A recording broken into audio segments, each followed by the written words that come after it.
Hey, here, Mike again from Pods Auto, White Bear Lake, Minnesota. We got this 81 Chevy. It's a K10 Custom Deluxe. It's a four-wheel drive. This thing has a lift on it, but you can't tell that right now. But anyways, this customer, I don't know, they liked the truck, so they wanted us to get it working for them. The motor had put a rod through the block. Pulled the motor out, and the guy decided on going with a Blueprint engine from Blueprint Engines. This is a complete long block. This thing has got like 426 horsepower or something like that. We've done a couple of these motors in the past, and they come dynoed. They're pretty neat actually. So the ones I've actually dynoed a couple of them, and they have more horsepower at the dyno than what they're advertised from Blueprint. So this has probably got a true 425 to 450 horsepower. A couple things about it. It's just HEI distributor. It's got a quick fuel carb on it. It does have a mechanical choke, which I really don't like, but it'll be all right. We got a cable already hooked up for it that needs to be. The old carb had the same system on it, so big deal. We're able to reuse the pulleys and all that stuff, the power steering and the alternator, and all that went pretty well. It comes with a mechanical fuel pump on it, which was I guess easy. We had to notch out the frame to get the line to go through it there. That was kind of an issue. Wasn't a big deal, I didn't think to do that. We replaced the motor mounts, bought a set of headers from Summit, and it was pretty cut and dried installation, so it went well. It's going well so far.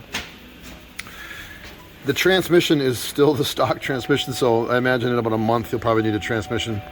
We had kind of talked about that beforehand, but whatever. We're at that $15,000 mark already with the labor and all the stuff and the engine, and we're doing like a new gas tank and a few other items that we're doing for this thing. So it's kind of a lot going on.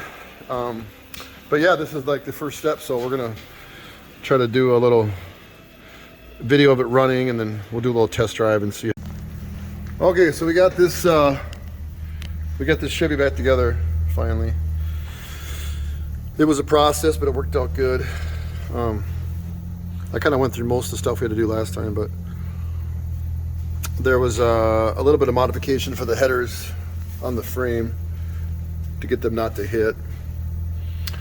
But yeah, it went pretty good overall. We ended up bringing it to the exhaust shop, and they did some dual exhaust on it. It turned out pretty good. Kind of comes out back here.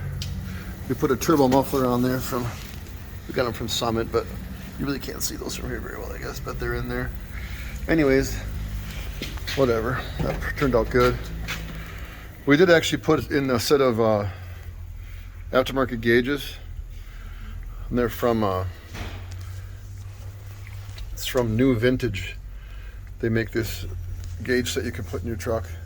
These are pretty cool. They have like a blue. They sweep and then come back. We hooked all those up. That was kind of a rigmarole getting that to work, but turned out pretty good overall.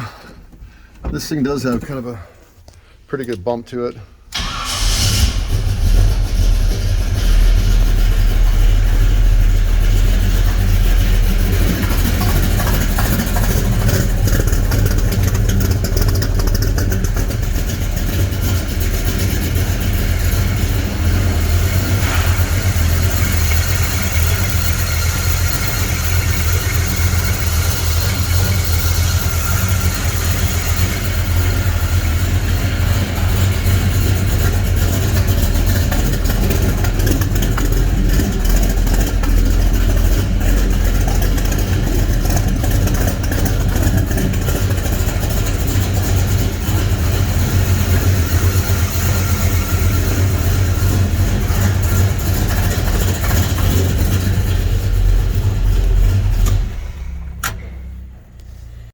A 15-mile-an-hour roll. We're doing 20. So we're gonna get on this thing ready, people, and